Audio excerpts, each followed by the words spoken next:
Not Mac Jones right now. I'm going to go Justin Fields. Yeah. Wow, that's a huge I'm going flip to do then. that as an Ohio State fan. I'm going to do that. So I'm going to say Damn. Justin Fields here. That's what I'm going Okay. to say at 5. Now or 6. I keep messing up my rankings. I should have actually wrote the number next to him. Anyways, I'm going Justin Fields here. The reason why I'm going Justin Fields here, there's a lot of what I kind of looked at the quarterbacks is I looked at their pro days and how they produced, and then I looked at some of the game film against good teams that they played, so that way they're actually playing some NFL talent on defense, and kind of seeing how they reacted, everything like that. Now I also incorporated a lot of the outside stuff too, leadership, work ethic, game, being in working in and out of the pocket, reading defenses, things like that. Reason why Yeah. Justin Fields falls this far for me is I don't know if Justin Fields has the off. He almost kind of feels like a little bit of a uh who's Dwayne Haskins. So Okay. from what I've heard from people around the league that are looking at him is basically that he seems to be essentially the last one in, first one out kind of guy in the workroom or workout rooms. Okay. So that doesn't bode well as a quarterback. Just because as a quarterback, you have to have the 100% live and die. I'm a quarterback. I live and breathe it every single day in order to be as good as all these guys in the NFL, like, the Russell Wilsons, the Aaron Rodgers, the Tom Brady's, all those players that are playing right now. In order to be that good, you have to live and breathe football and quarterback. Justin Fields, to me, has a little, and I follow him because again, I'm a Ohio State fan. He has a little bit too much of the issues outside of the game and in the locker room that kind of scare me for basically him developing. Because when you're developing as a quarterback in the NFL, you have to be the person who is, again, the first in, last one out, in the weight room, in the film room. You have to be watching extra film all the time. There's always more stuff for you to learn, that kind of thing. And I just feel like he doesn't have it in him to do that part of the job. And then the other thing too is the big knock is, as an Ohio State fan, I watched plenty of him basically being very inconsistent at times with his production. So there was plenty of times where I would watch him in games and I would go, wow, that guy's clearly one of the top 2 or 3 quarterbacks in college football and should be drafted one of the top 2 or 3 picks. Now, there's other games where I look at him and I go, I don't understand why Justin Fields is making that throw or making that decision, or why isn't he throwing it to that guy, or why is it that he throws an accurate 45-yard down the field pass and then can't hit a guy 15 yards down the field in the middle up the seam.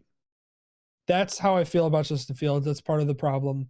That's part of the reason why I've had such an issue with him.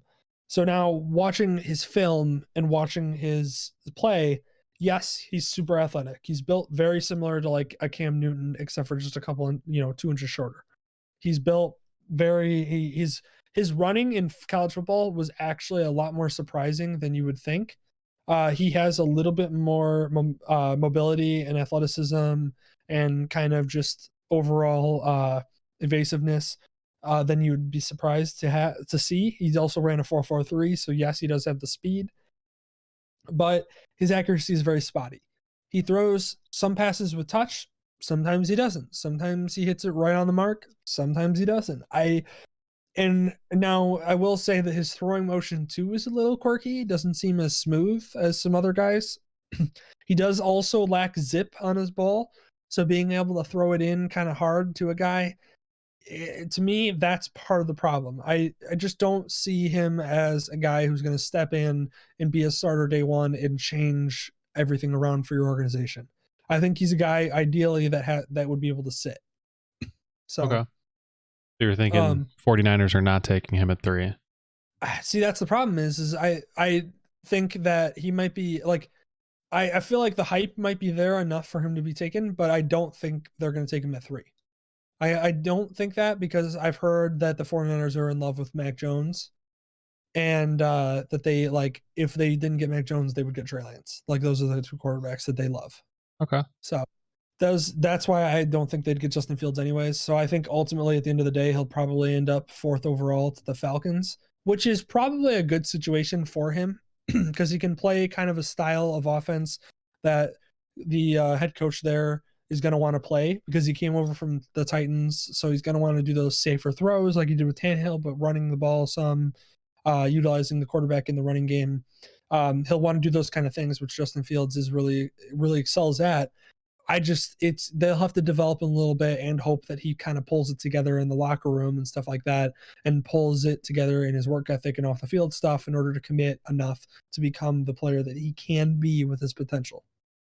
And you get to sit behind a grinder like Matt Ryan. Mm-hmm. Yeah, because if he gets drafted by the Falcons, he's not playing this year. Matt Ryan will be there for this year. And then next year they'll save a bunch of money if they cut Matt Ryan. So I expect that he'll probably be cut in order to start a full rebuild and kind of ignite that. Yeah. So it'll be a good year for him and a good place for him to end up because he'll be able to learn. Again, like I said, it all just depends on whether or not he puts it together. That's really. You think he'll just retire, Matt Ryan, or do you think he'll go somewhere and try and have a Tom Brady year? I think he'll get cut and try to go somewhere. Okay. So, but yeah, that's my film on Justin Fields. He, like I said, had some beautiful throws, had some throws that thrown across his body. There was that one throw where he was running to the left side of the field and he threw it across his body, probably like, I don't know, 55 yards on the field. And it was a thing of beauty. It's just, he doesn't do it consistently enough to be in my top 4 or 5 quarterbacks. So that's why he ends up here.